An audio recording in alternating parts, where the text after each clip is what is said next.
Meus amigos, eu trago para vocês um recente artigo publicado pelo professor Luciano Alves Meira,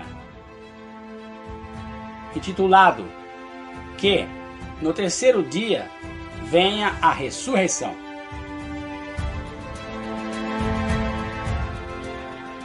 Prossegue o professor Luciano Alves Meira. Se considerarmos que as orientações de Jesus no Evangelho constituem muito mais uma filosofia de vida plena do que uma religião preparatória para a morte, encontraremos a semente de uma revolução libertária, ainda mal compreendida e raramente implementada por nós, apesar de decorridos 2 milênios. Há ali a proposta de uma reviravolta de mentalidades e de costumes, um forte estímulo para sairmos do espectro pequeno materialista que vem fazendo de nós ovelhinhas, entre aspas, bem comportadas do consumo ou almas odientas, envolvidas em conflitos políticos, rasteiros, a serviço de poderes, entre aspas, que nada tem a ver com as provocações do Divino Mestre, para assumirmos o verdadeiro potencial do Espírito que habita em cada um de nós. Superação do materialismo. Para começar, Jesus sabia que os valores para os quais direcionamos nossas principais energias são a nossa verdadeira religião. Aspas, onde estiver o teu tesouro, aí estará o teu coração, fechar aspas, ponto. A esse respeito, sua mensagem pode ser considerada como puro antimaterialismo. Aspas, não acumulei para vós tesouros na terra. Olhai as aves do céu, que não semeiam, nem ceifam, nem acumulam em celeiros, fechar aspas. Esse princípio, claramente explicado por ele à multidão que o ouvia no Sermão da Montanha, é, por si mesmo, um enorme desafio a nossas sociedades contemporâneas, fascinadas pelo ter, estruturadas para o ter, conflituosas em torno do ter, mas vastamente descuidadas e afastadas do ser. O próprio cristianismo institucional foi convertido, em grande parte, para servir ao enriquecimento das igrejas e, se incluirmos nessa reflexão a teologia da prosperidade em instrumento subserviente do capitalismo, que é, gostemos ou não, o sistema econômico prevalente em nossos dias. Para muitos cristãos, a riqueza material virou símbolo de aprovação espiritual, mas esse ethos, bem explicado pelo sociólogo Max Weber, nada tem a ver com os ensinamentos de Jesus no Evangelho e constitui uma distorção da mensagem original.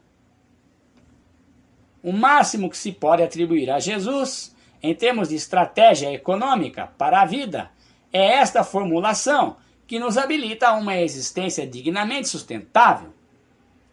Aspas, procurai primeiramente o reino de Deus e sua justiça, e tudo o mais vos será acrescentado, fechar aspas, ponto. Em outras palavras, quando nos espiritualizamos, quando, por meio de exercícios de autoconhecimento, despertamos o Logos, ou Cristo interior, que é a luz implícita no fundo da consciência de todo ser humano que vem a este mundo, descobrimos, naturalmente, o nosso verdadeiro senso de propósito, a missão que temos a cumprir no mundo, pelo uso de nossos talentos autênticos. E é das entranhas da própria missão que se desdobram os meios necessários à vida. Aspas, não vos inquieteis com o dia de amanhã, pois o dia de amanhã cuidará de si mesmo, fechar aspas, ponto. A filosofia de Jesus é esta: o ser como finalidade existencial o ter como um meio inerente ao ser, e jamais acumular qualquer bem que vá além dessa função mediadora.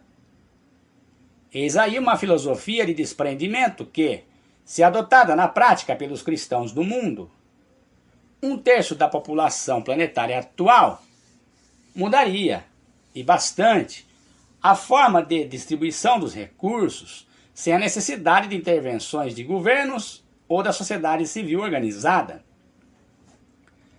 É nesse ponto que o Evangelho destoa das ideias político-econômicas, tanto as de esquerda quanto as de direita, pois a primeira quer fazer do Estado o controlador dos recursos materiais da sociedade, enquanto o segundo quer dar essa função à iniciativa privada. Jesus, porém, aponta para uma terceira direção, sendo este um universo espiritual, apenas, aspas, uma coisa necessária, fechar aspas. Focar nossas energias no despertamento das potências do espírito que ainda dormem em nós, o ser, entre parênteses, e todos os recursos nos serão acrescentados naturalmente, individual ou coletivamente, porque tais recursos são apenas emanações da fonte imaterial. Atingida a causa, o efeito se resolve por si mesmo. É no mínimo interessante notar que haja, em nossos dias, uma reação das novas gerações contra o agressivo materialismo acumulativo e consumista, que elas já encontraram instalado no mundo, que ameaça a integridade da natureza e a nossa saúde psicológica. Portanto, sem que haja necessidade de violentas e abjetas lutas de classe ou estridente propaganda anticapitalista, os jovens simplesmente rejeitam as filosofias de vida que relegam a vivacidade dinâmica do espírito em favor da rigidez mortiça da propriedade material. Eles parecem compreender, mais facilmente do que as gerações anteriores, que nenhuma quantidade de bens materiais é capaz de preencher o vazio existencial que assombra a nossa desorientada civilização. Apesar de tantas críticas que lhes fazem, acredito que os jovens estão em melhor posição do que nós para entender este outro preceito do Divino Mestre. Aspas, de que vale ao ser humano ganhar o mundo inteiro se perder, para isso, a sua alma? Fechar aspas. Dito de outra forma, de que vale a sociedade enriquecer materialmente se essa riqueza nos alienar do verdadeiro sentido da existência? O criador da logoterapia, Dr. Viktor Frankl, entendia perfeitamente que o mais amplo sentido existencial disponível ao ser humano está na realização de valores. Mas o que são valores? Segundo o filósofo Max Scheler, que inspirou Frankl em suas teorias, valores são essências que detectamos por meio de nossos sentimentos. Pode haver algo mais espiritual? Viver plenamente é sentir a infinita potencialidade criativa do instante presente, um tipo de experiência indisponível para os que se preocupam demais com o dia de amanhã. Insiste Jesus. Aspas, eu vim para que tenhais vida, e vida espiritual em abundância, fechar aspas, ponto. Assim como todos os grandes educadores espirituais da era axial, Moisés, Krishna, Buda e Lao Tse, e entre outros, Jesus possuía nítida consciência de que na dimensão das formas tudo é transitório e que priorizar valores materiais é apegar-se à finitude tangível, mas vazia, em detrimento da infinitude intangível. Porém, plena de experiências e vivências amorosas, de liberdade, de conexão com o todo que já está em nós. No fundo, aquilo que inconscientemente mais ansiamos nós já somos. Essa é a revelação revolucionária de Jesus em termos de economia, pois quanto mais as pessoas desenvolverem a espiritualidade, menos se sentirão dependentes da aprisionante matriz criada ao longo do tempo em torno do ter e do não ter. Superação da rigidez das tradições. Jesus também problematizou as relações humanas que ficam restritas aos laços consanguíneos e às convenções sociais, alegando nosso mesquinho conceito de família. Aspas, quem é minha mãe? E quem são meus irmãos? São aqueles que fazem a vontade de meu Pai, fechar aspas, ponto. E que vontade é essa? Aspas, que vos ameis uns aos outros, como eu vos amei, fechar aspas. Ou seja, com um amor incondicional, que abarca o diferente, inclui os inimigos e dissolve os preconceitos. Com isso, ele apresentou uma visão futurista, pioneira, segundo a qual a humanidade se sentará um dia à mesa da solidariedade, ignorando denominações religiosas e distinções culturais, ultrapassando toda espécie de protecionismo e nacionalismo, transcendendo tudo o que nos separa. Porque, espiritualmente, compartilhamos da mesma e única origem cósmica inefável. Duvido que alguém dotado de tamanha grandeza de alma fizesse questão de que as pessoas mudassem sua orientação cultural ou religiosa para segui-lo e adorá-lo. Ele sequer pedia adoração, insistia, isto sim, que, independentemente de nossas afiliações, aprendêssemos a cuidar, com amor, dos menos favorecidos. Aspas, misericórdia quero, não holocausto. Fechar aspas. Nada em sua postura indica que tenha criado uma religião hegemônica, supostamente superior às outras. Que, de resto, o que o mundo menos precisa são religiões superiores, entre aspas, nascidas de povos eleitos, entre aspas, ponto. Esse tipo de concepção apenas favorece o sectarismo e não transforma ninguém. Aspas, quem não é contra nós, é por nós, fechar aspas, ensinava o generoso mestre da Galileia. Pode-se dizer que a filosofia de vida que Jesus nos apresentou tem como pilar central a experiência contemplativa do Espírito Infinito, mística, entre parênteses, e a experiência amorosa incondicional que une a humanidade inteira, ética, entre parênteses, ponto. Nessa mística e nessa ética, como percebeu o escritor Huberto Roden, estão os dois grandes mandamentos que sintetizam toda a sua pedagogia, libertando-nos do peso de quaisquer outras prescrições. Por isso, ele teve de se insurgir contra várias das tradições de seu tempo. Em 5 ocasiões, utilizou a expressão, aspas, ouvistes que foi dito? Eu, porém, vos digo, fechar aspas. Mas a principal ruptura nesse sentido veio com esta admoestação libertadora. Aspas, o sábado foi feito para o homem, e não o homem feito para o sábado. Fechar aspas, ponto. Essa é a expressão que, a meu ver, dissolve a rigidez moralista dos reacionários de todos os tempos.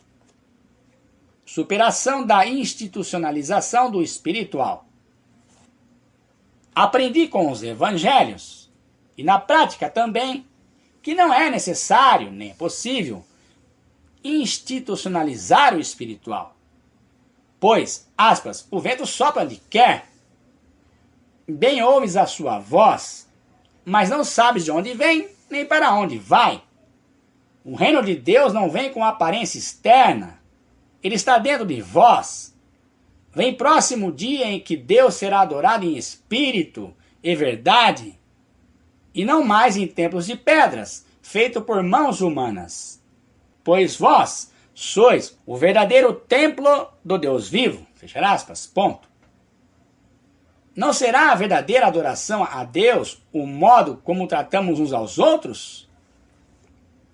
No cristianismo institucional que, a meu ver, se distanciou da essência da mensagem de Jesus, o que se faz é substituir a aventura diferenciadora do autoconhecimento por uma série de dogmas e rituais padronizados. Esses ritos estão para a espiritualidade madura, como as rodinhas de suporte estão para a bicicleta de uma criança. Podem oferecer auxílio no início da jornada, mas precisam ser deixadas de lado se quisermos nos lançar na corajosa e solitária jornada do Espírito. Aspas, se alguém quiser me seguir, negue-se a si mesmo, tome a sua cruz e me siga. Fechar aspas, ponto. Não se trata, obviamente, de seguir a pessoa de Jesus, mas de ir em busca de nosso próprio Cristo interior, sem intermediações. Em suma, a tentativa de institucionalizar o espiritual nos afasta do esforço de trilharmos o caminho pessoal e intransferível de desocultamento de nossa verdadeira identidade.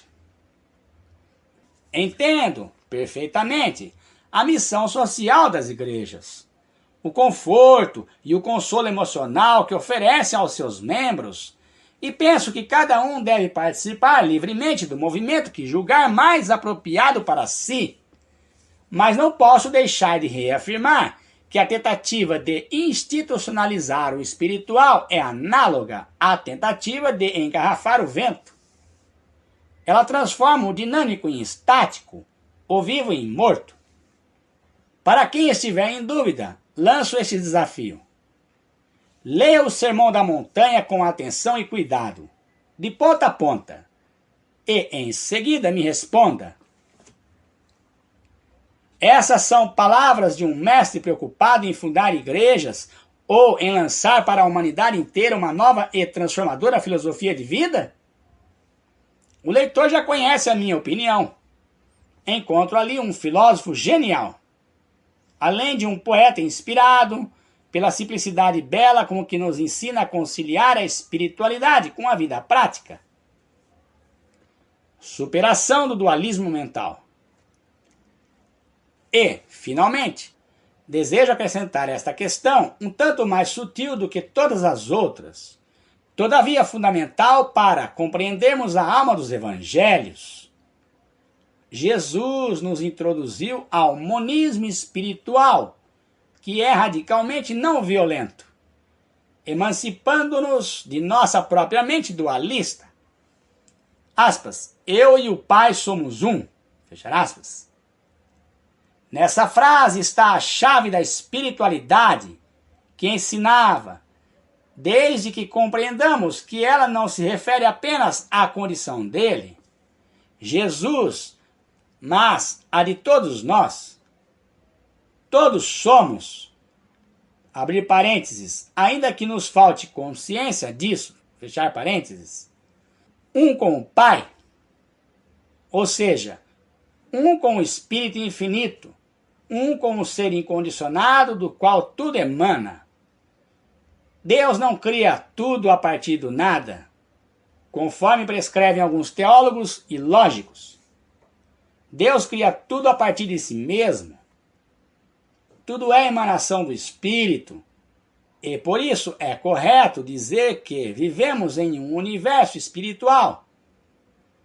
Paulo parece ter compreendido essa verdade ao dizer que, aspas, nele vivemos e nos movemos e temos o nosso ser, fechar aspas, ponto. É com base nessa enunciação monista que compreendemos que nada precisamos temer nem combater. Aspas, não vos oponhais ao maligno, fechar aspas. Porque o maligno é apenas o fruto da hipnose coletiva de nossas mentes dualistas. Abrir parênteses. Para que os que quiserem aprofundar este tema, sugiro a leitura do texto complementar ao final deste artigo, fechar parênteses, ponto. Há milênios estamos nos matando uns aos outros, impelidos pelo delírio de que exista o bem e o mal. E infantilmente, julgamos que somos do bem e que os que pensam de modo diferente são do mal. E reagimos ao maligno, entre aspas, como quem reage a uma miragem no deserto, tornando as nossas vidas infernais por pura ignorância. Aspas. Embainha a tua espada, Pedro, pois todo aquele que vive pela espada morre por ela. Fechar aspas, ponto. A luta terminará no dia em que soubermos quem somos. A violência que prospera em toda parte é proporcional à nossa ignorância identitária. É dessa ignorância que nasce nosso olhar depreciativo sobre o mundo. Aspas. Se teu olho espiritual for bom, todo o teu corpo será luz. Fechar aspas, ponto. Se nossos olhos espirituais estiverem abertos, toda a sociedade será luz. Até lá, viveremos na escuridão. Aspas. Se não vos converterdes e não vos fizerdes como crianças, de modo algum entrarei no reino dos céus. Fechar aspas, ponto. Destaque para o termo de modo algum. Ou seja, não importa que nos denominemos cristãos, que sejamos batizados, que frequentemos nossas igrejas, que votemos neste ou naquele partido, neste ou naquele candidato. Não havendo despertamento espiritual, não havendo despreendimento, não havendo alargamento da consciência, não evoluiremos em nenhum sentido. Porque não basta colocar remendos comportamentais em roupas sociais antiquadas, apequenadas, violentas, dadas à segregação e ao exclusivismo. Que tudo isso fique no passado. Certamente, Jesus sabia que tentaríamos adaptar a sua visão inovadora e disruptiva aos nossos hábitos atávicos. Há quem queira usar a grandeza de sua filosofia, ampla e arejada, para justificar a sua ganância e a sua avidez por supremacia. A história demonstra que há quem procure arrastar o cristianismo para o lamaçal das disputas e perseguições políticas e religiosas, e até mesmo para justificar a guerra. Esse, aspas, monumento à estupidez humana, fechar aspas, no dizer de Einstein. Não seria esse um modo de realizarmos uma segunda crucificação? Desfigurar a intenção primária de uma mensagem que tem o poder de criar um mundo muito melhor, tornando-a o inverso de si mesma, é um ato de desonestidade intelectual e de grande crueldade. Tenhamos a esperança de que o terceiro milênio simbolize, para a mensagem libertária dos evangelhos, aquilo que o terceiro dia foi para o corpo de Jesus, um tempo da ressurreição. Texto complementar. A mente dualista e o monismo de Jesus. Antes de ser espiritualizado, o intelecto, abrir parênteses, ou inteligência, segundo Bergson, fechar parênteses, é condicionado a separar, dividir, fragmentar a inteligência. Além de pragmática e utilitária, é analítica, entre aspas, e todo químico sabe que o verbo analisar, de origem grega, significa quebrar em partes, entre aspas, fragmentar, entre aspas, ponto. Nas escrituras, a serpente rastejante simboliza o intelecto que emergiu em nós no processo evolutivo, mas ainda não se espiritualizou. Ora, todos os dias, essa serpente implícita nos leva a comer o fruto da árvore do bem e do mal, até que aprendamos o imperativo do não julgueis. Não seremos capazes de anular esse vício que reduz nossos potenciais e a nossa vitalidade. O escravo da mente dualista é o escravo da angústia. É nesse sentido que compreendi que a serpente rastejante, ou Satanás, não é uma entidade fora de Deus, porque se algo houvesse fora de Deus, Deus já não seria infinito, e muito menos onipresente, onisciente e onipotente, conforme o que me foi ensinado nas aulas de catecismo.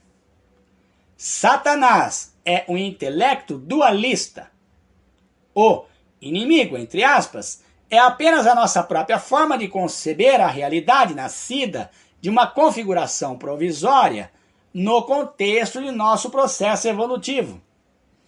Sim, enquanto não completarmos o roteiro que vai do instinto animal à inteligência analítica e dessa até a intuição espiritual, não nos libertaremos da sina dualista.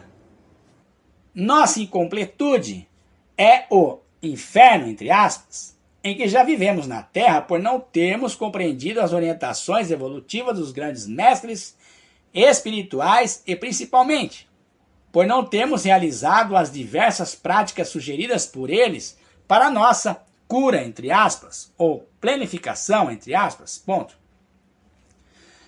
Jesus apontava o caminho, aspas, sede perfeitos, como o Pai Celestial, fechar aspas, ponto. Obviamente, não se trata de perfeição moral, que no plano da existência é impossível. O que ele faz nessa passagem é nos instigar a uma completa identificação espiritual, um sentimento de entrega total do si mesmo ao fluxo do infinito incondicionado. Para se chegar a essa experiência de flow, aprende-se a meditar no silêncio.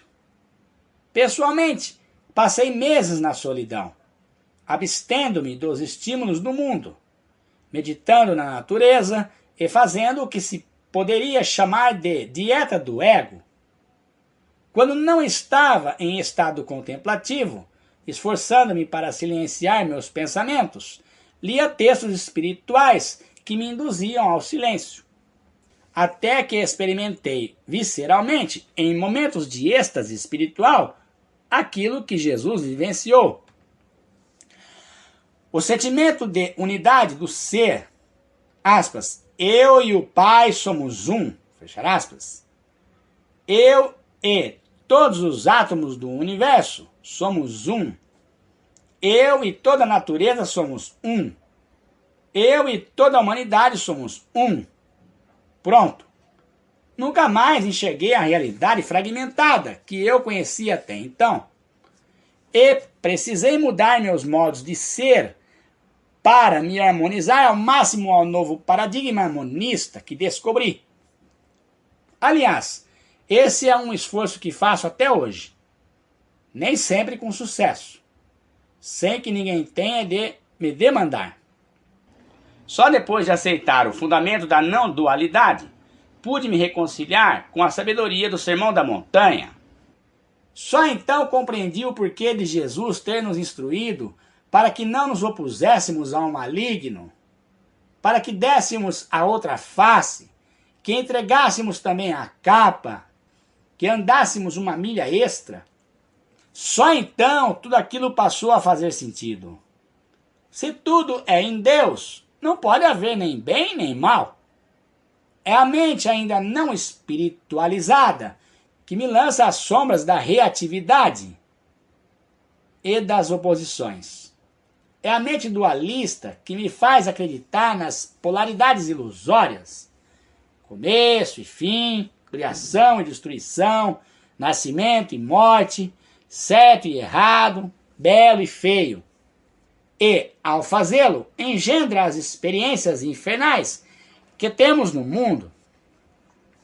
Quem semeia concepções dualistas da realidade vive em conflito, reagindo agressivamente ou defensivamente contra o maligno, entre aspas, colhendo as experiências de fragmentação em todas as suas interações e projetos de vida. Quem semeia concepções monistas da realidade colhe experiências integrais, sente-se conectado ao infinito, mata a sua sede de água da vida, conhece-se e realiza-se, e por isso já vive em um tipo de paraíso do si mesmo, saboreando as dádivas do, aspas, reino de Deus que está dentro de vós, fechar aspas, ponto. Obviamente, esse bem-estar espiritual não tem relação com o que as massas chamam de felicidade, entre aspas, ponto. Não é um paraíso meramente sensorial, emocional e mental. Trata-se de um sentimento de fundo, constante, quase sempre suave, embora, por vezes, intenso, de quem reencontrou a própria origem luminosa e nela se reconheceu. Inferno e paraíso não são lugares, nem dimensões. São modos de compreender a realidade, de se relacionar com ela e de senti-la. A mente não espiritualizada separa, segrega, gera ódio e sofrimento. A mente espiritualizada integra, une, gera amor e liberdade, além de possibilitar experiências de êxtase muito mais intensas e duradouras do que qualquer droga artificial poderia nos oferecer. O mundo não é bom e nem mau. Ele é modelável. É feito, como compreendeu Shakespeare, da mesma matéria de que são feitos os sonhos. E, por isso, sempre acabará refletindo as nossas crenças, que por sua vez decorrem de nossa condição evolutiva. Basta olhar ao redor e ver como vivemos no século XXI, entre conflitos intermináveis, para ver que a maioria de nós ainda está dormindo, apesar de tantos, aspas, toque de despertar, fechar aspas, ponto. Bem, meus amigos, este é um elucidativo artigo do professor Luciano Alves Meira. É necessário fazermos a macrobiótica. Temos que ler, estudar, refletir, meditar sobre este artigo, que é simples. Parece profundo, mas é simples. Um abraço a todos.